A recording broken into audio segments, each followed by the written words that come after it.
This week's edition of NJBI is Minding Your Business is brought to you in part by AT&T, helping family, friends, and neighbors connect in meaningful ways every day. By PSE&G, powering a future where people use less energy that's cleaner, safer, and delivered more reliably than ever. By New Jersey's community colleges, aligning education to build an innovative workforce. Find out how your business can benefit at njpathways.org. And by New Jersey Business Magazine, providing critical information needs for New Jersey's business community for more than 67 years.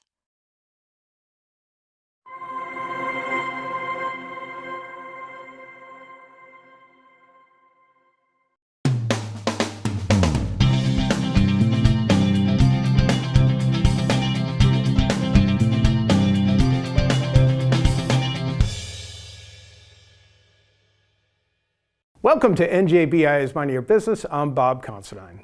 Well, the New Jersey gubernatorial primary election is over, and the two candidates left standing for the race for governor are Republican Jack Ciattarelli and Democrat Mikey Sherrill. Sherrill, the congresswoman from New Jersey's 11th district, and Ciattarelli, the former New Jersey assemblyman, spoke formally for the first time since winning their primaries this month at NJBI's ELC reception at the Palace in Somerset.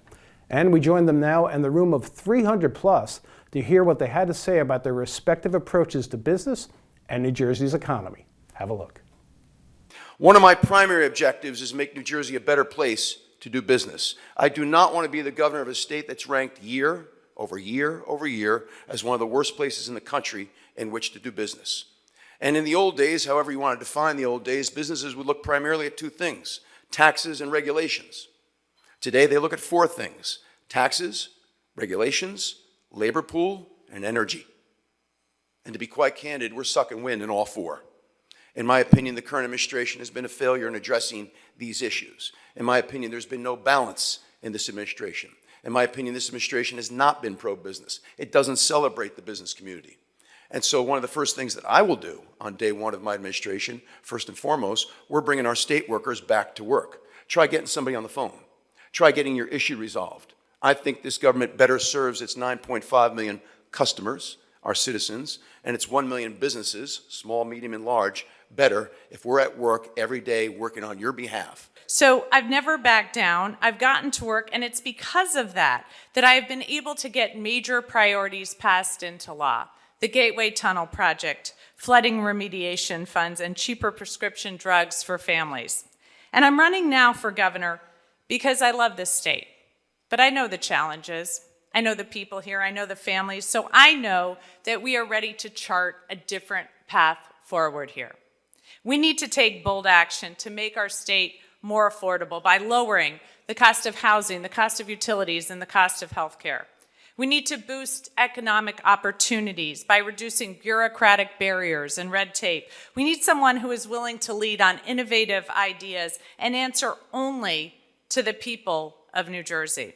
Because we've got a legacy to live up to.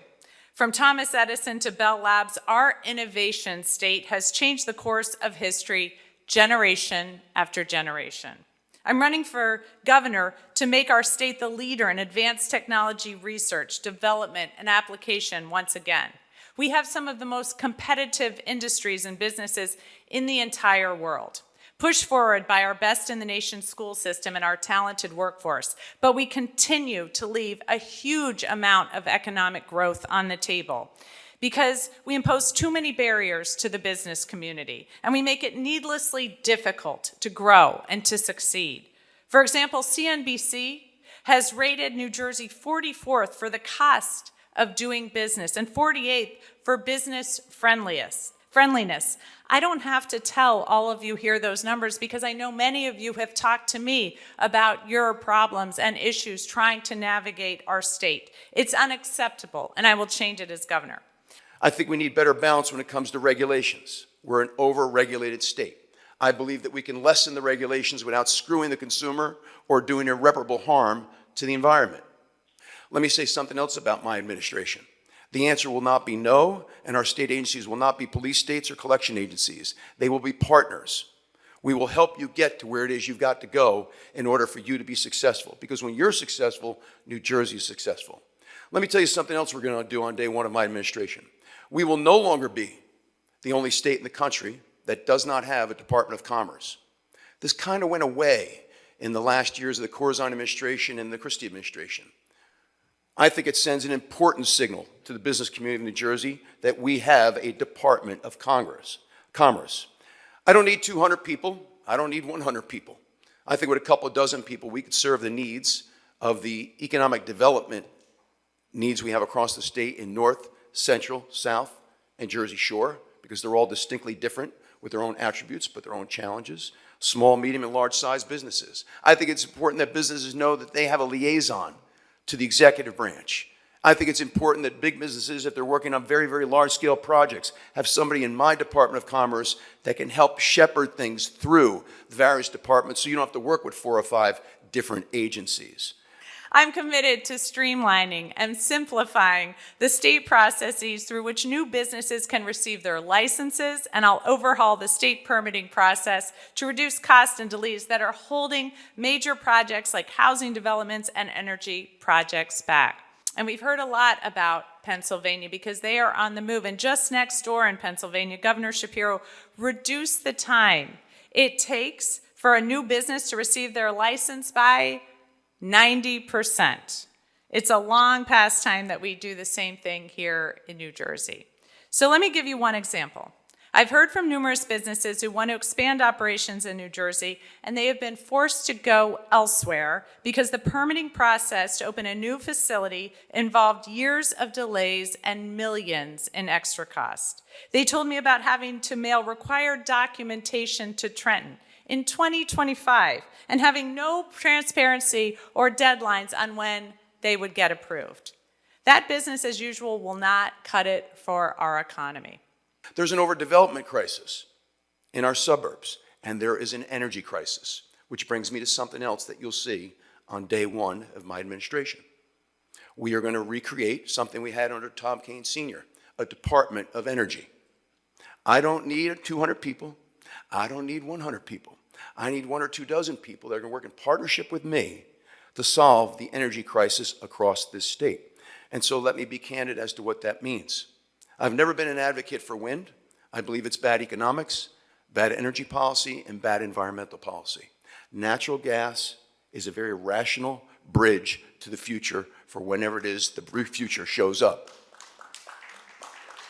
Whether that future is fusion energy, micromodular nuclear, carbon capture, hydrogen cell, it will arrive. But until then, we need a rational transition to the future. I refuse to lose to our neighboring states. Right now, the Democratic governor of Pennsylvania is burning 7 coal-burning plants. I don't want to have a debate whether or not you think that's right or wrong, but we need to acknowledge that the Democratic governor of Pennsylvania is burning 7 coal-burning plants to produce electricity. They're burning natural gas to produce electricity. And because they are, they're going to get the data centers. The data centers that are needed to support AI and cryptocurrency, which are 2 economic development opportunities. Do you or do you not want to compete? On day 1, I'll bring my commissioners together and adopt a culture shift at state agencies that puts New Jersey residents first and businesses first and prioritizes project approvals with the fewest delays and the lowest costs possible. Perhaps most importantly, I want to bring a level of collaboration and cooperation between our business community and Trenton that we have not seen in recent times. And I'll invest to build a more robust business action center that works collaboratively with owners of all size businesses to help cut through red tape and make it easier to set up shop here. When a business is applying for a permit, they should have every step of the process and the agency's progress on that step available to them in an online dashboard. They should be able to make sure that they have transparent and enforceable deadlines in this state. So we have to meet those and have the state agencies meet those in the process. I'm committed to this transparency and efficiency, which will lower cost and reduce delays. I'll also ensure that business leaders like yourselves always have a seat at the table in Trenton when major business decisions are made. So I can't promise you I'll always agree with you, but I absolutely pledge that I will always hear you out and engage in thoughtful discussions to reach balanced compromises. Phil Murphy will try to tax his way out of our challenges that we face, and there is fiscal calamity around the corner. okay? I will reduce the size and cost of our state government, but you can't cut your way out of this. The only way out is to grow our economy. And so what do we need to do? A more favorable tax environment. The Democratic governors of Pennsylvania are lowering their corporate business tax from 10 to 5%, while we raised ours as of last July 1st from 9 to 11.5, the highest in the nation. Do you or do you not want to compete? I will lower the business tax in New Jersey 1% a year over a 6-year period to get it on even keel with Pennsylvania. We can do this. We just need to set the right priorities. You've already talked about regulations. We can be less regulatory intensive. This administration has wanted to make every 1099er a W-2, every non-union job a union job. I'm not anti-union, but I think our economy is best served when there's balance. Right now, we don't have that kind of balance. How about if we adopt Delaware's bylaws for corporate governance? Nevada did that 13 years ago. It's worked real well there. I've yet to find anyone who can give me a good argument as to why we should adopt Delaware's bylaws for corporate governance. How about if we make the gain on the sale of an IPO stock tax-free if you headquarter in New Jersey? For small businesses, how about if we make the first $100,000 of business income tax-free? How about if we make the first $100,000 of payroll exempt from employer payroll taxes? How about if you make the gain on the sale of a sole proprietorship, those mom and pop shops on Main Street, tax-free? And childcare challenges cost the state $3.6 billion annually. Access to childcare is an economic issue, plain and simple. Parents shouldn't have to hand over their entire paycheck to be able to afford safe, high-quality childcare. We need more childcare professionals, and one place we can start is on-the-job training. That's going to help increase the number of slots for vital programs like Head Start, and it'll help offset expensive certifications while allowing Head Start to invest in a pipeline of early educators. This will help us eliminate childcare deserts across our state. If any one of you were to have started a dry cleaner or a pizzeria 25 or 30 years ago for $25,000, and over the course of 25 or 30 years, you supported the PBA, you supported the fire department, you supported all those Little League teams, you created jobs, you were never dependent on the social safety net. You were part of that small business economy that really buoys our state economy. And then after 25 or 30 years, after building up the volume of this very successful business, and really did a great job of branding it, you can turn around and sell it for $500,000. At that closing, you'll have to cut a check to the state of New Jersey for $60,000. You want to see entrepreneurship take off in this state? Make the gain on the sale of a sole proprietorship tax-free. Tax-free. I want to close by discussing the attacks on New Jersey's economy we've seen from Washington. We're already feeling the impact of tariffs on the economy here in New Jersey. They've paralyzed business investment and are adding cost and making it impossible to grow and succeed. There are too many examples of New Jersey businesses hurt by tariff policies. Java Love in Montclair has had to raise prices because they import coffee beans. Local developer I spoke to has paused new housing developments because HVAC systems are now too expensive. And on top of that, DOGE is destroying key governmental functions that support our economy.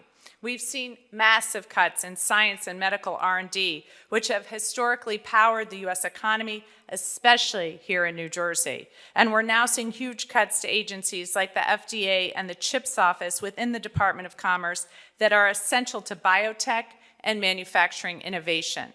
It's critical that the next governor act as a check against these destructive actions and protect New Jersey from these excesses. The very last thing we need is to bring that to New Jersey. So we have a long list of challenges to tackle as a state. It's going to take the right kind of leader and someone who isn't afraid to go against the status quo to get there. All right, thank you to gubernatorial candidates Mikey Sherrill and Jack Ciattarelli for speaking at NJBIA's ELC reception, and we'll be back right after these words. Did you know cleaning and tuning your furnace, burner, boilers, and flues can save you energy and money? Plus, there are rebates for that. Believe it. For more, connect at bizsave.pseg.com, your trusted partner in energy efficiency. Welcome back to NJBIA's Mind Your Business. I'm Bob Considine. And we now turn the conversation to NJ BioFutures. That's New Jersey's strategic workforce solution for the life sciences and biomanufacturing sector, which is working to strengthen the state's cell and gene therapy industries with education and training from New Jersey's community colleges.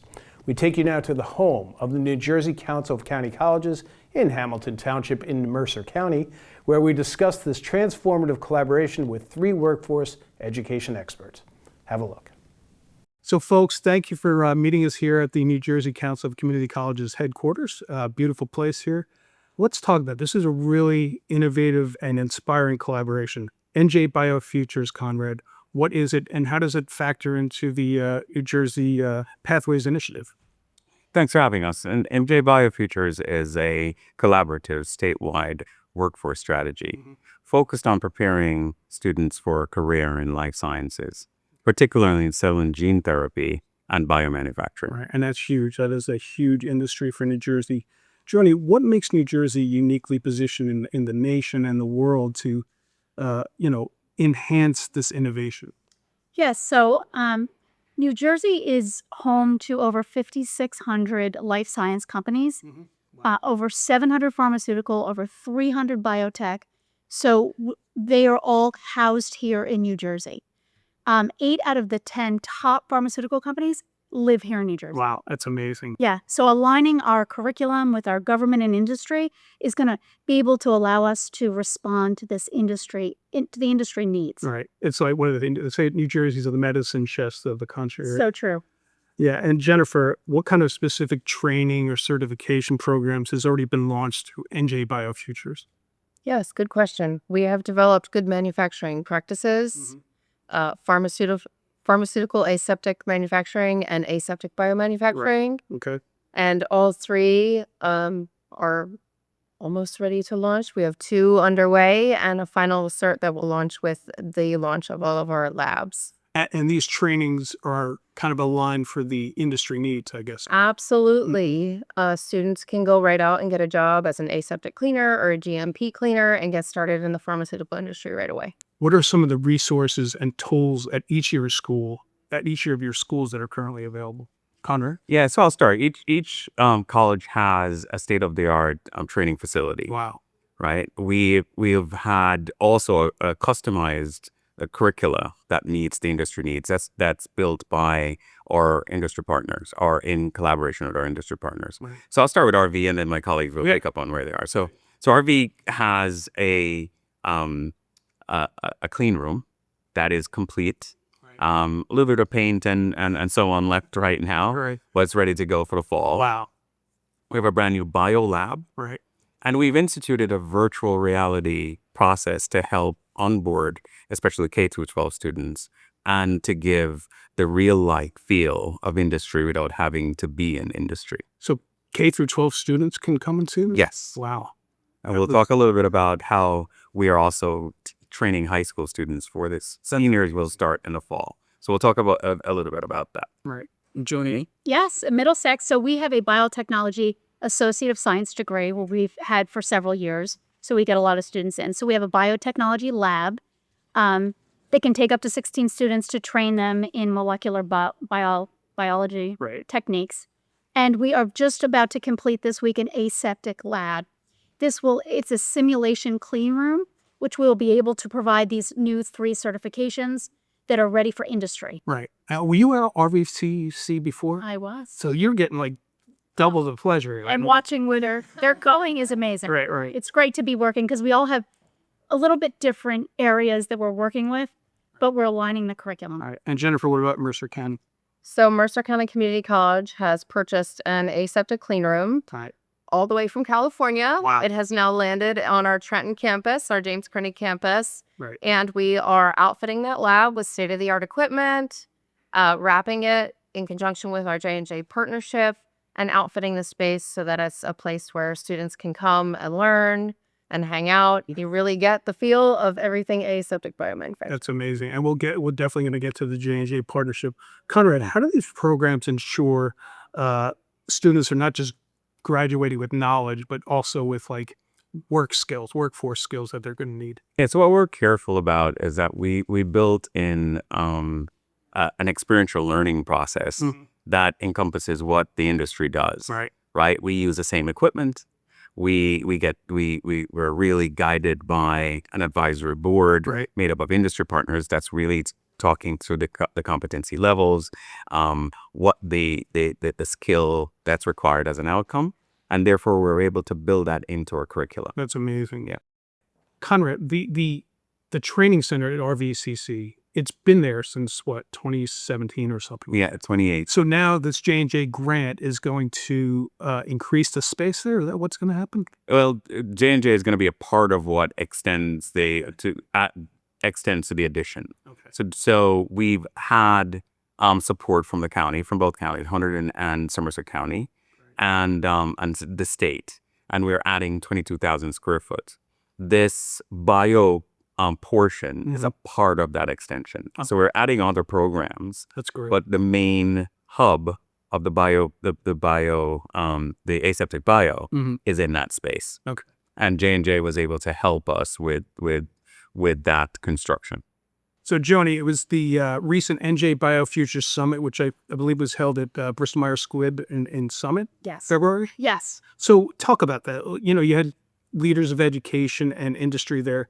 How do these partnerships kind of help inform what students are going to get out of this? Yes, it was a great summit because it really brought together industry, government, and education. We had Johnson & Johnson and BMS and Novartis and Tevagen. And really, these leaders are co-creators of the program. They are helping us build the curriculum. They are advising us on the equipment and supplies we need to make sure our students are in real world, real life scenarios so that they're ready to go to work in today's society. And this is good for them because they're going to reap the workforce from the Absolutely. end of the day. These industry leaders are so engaged in this initiative. It makes it so easy to want to be a part of. Right. Jennifer, let's talk about this. Johnson & Johnson is a $1 million contribution to support this initiative. What does this signal, this huge investment into the effort overall? Sure. J&J's investment is a decisive vote of confidence in cell and gene therapy in the state of New Jersey. And it's also support and trust in the community colleges to deliver flexible and available non-credit training that gets people in the workforce right away. Yeah. Well, let's talk about you need a sustainable workforce. New Jersey needs this, right? So I think, it's a lot of money. We don't want to dismiss, but Johnson & Johnson hopefully is going to get something out of this at the end of the day. Absolutely. They were looking to hire over 800 employees just this year. Wow. So the colleges are poised with nimble and flexible curriculum to try and support that initiative and make it happen. Okay. Conrad, what kind of career opportunities are we talking about that are now accessible to New Jersey community college students? So it's important to point out that we're not only preparing students to be job ready, but to be prepared to work in a regulated environment. Okay. So you have open positions like aseptic technician, Right. aseptic operator, and those are just nomenclature to a particular industry. Right. It could go a wide range between all of those job roles. Right. We're talking about aseptic processing in its entirety. Right. So when you look at the jobs that are listed right now, you would see aseptic technician. Right. You would see biomanufacturing associate, and you would see aseptic operator. Right. All of our curriculum align with those job roles. So conceivably, a student could look at this and say, oh, I don't have to be a geneticist to get into this field. So that's crucial that you mention that, because what we got back from our industry partners is that, one, we used to hire graduates with a degree, a 4-year degree or an associate. What we're told right now is that with a non-credit certificate, with proven skill, they're ready for the low-level, entry-level onboarding into these positions. Yeah. And the idea, the value prop there is that the industry gets to keep those employees in that position for a long time. These are high-in-demand jobs, good-paying jobs. Yes. Yeah. Joni, are we seeing kind of a rise in student interest and enrollment overall in this field? We are, and we have a marketing group that's been put together through the Pathways Initiative. Yeah. So we can really get it out. These are new fields, so not a lot of people really hear about these jobs on the regular. So I think putting together a specialized campaign to really get into high schools, get to kids in, 4th, 5th, and 6th and 7th grade before they get to high school to know what these careers look like. Right. It really opens doors for them to enter life sciences where they may not have seen themselves previously. Yeah. And life sciences, I'm going to ask a question about this later, but it's such an important field for human life. It really is. And it's great work. Jennifer, you mentioned strategic public-private partnership. What are some of the successes and challenges of bringing together academia, business, education, government, all into one spot? It's got to be a challenge, I would think. Sometimes it might be a little herding cats, I guess. Well, the public-private partnership means everyone has a shared vision that leads to collective success. Okay. Some of the challenges that we've encountered, is maybe not having the industry engagement be consistent across the board. Right. We are not a community college system like North Carolina or New York, which requires ongoing flexibility of all the partners involved. Okay. And Joni, what do you think this NJ BioFutures effort means for New Jersey's community colleges looking ahead? This is like a great thing for New Jersey community colleges, right? It's wonderful. And I think the future will show these opportunities for our non-traditional students, not just the STEM students that Conrad had mentioned before, but really opening a door to get into life sciences. I think that when you build out a program and you work with industry at the table, you're building what they need to hire. And our goal is to get these people in sustainable wage jobs where they have a future. Right. And Conrad, could this not be a great model for other states to use? And at what price are you selling this model? That's a good one, because I was just going to point out that, nope, we want to keep it in New Jersey. But yeah, we must be transparent. We have seen other states do a good job at this. Right. Okay. And we believe that we should be leading this, as we said earlier, right? Because we have the wealth of pharmaceutical companies in our backyard. We believe, though, that with some best practices, other states can do the same. And that includes really get industry partners involved very early, right? Yeah. And make sure that you're serving what they need and you're delivering what they're asking for. And really get an NJCC in your back pocket, because that engine really pushes that collaborative effort here. Yeah, NJCCC has been doing a tremendous job with the New Jersey Pathways Initiative. They're really walking the walk. I'm going to throw a question you might not expect, but hear me out. You've all worked in education for a good long time, each of you. What would it mean to see something tangibly where lives are saved because you guys were at the ground level in trying to, educate young students who are going to be on that pathway to help people? Anyone? I think that's why we do what we do. I mean, that would be the best case scenario, right? We want to prepare people and get a talent pool that's ready to take life sciences to the next level. Right. But thinking in terms of those who have been impacted by cancer, like my family, very really hurt by cancer itself. I remember going to Legend or going to J&J and see what they do after their CAR T process. After each lives they save, they ring a bell. And I remember that was the biggest impact to me when I was saying, I'm working on this program. And I want students to be a part of this, to just let them know that you're impacting a life, right? And that when that bell rings, you could see everyone stand up and give that moment. And that was what was telling to me that this is really good work. Jennifer?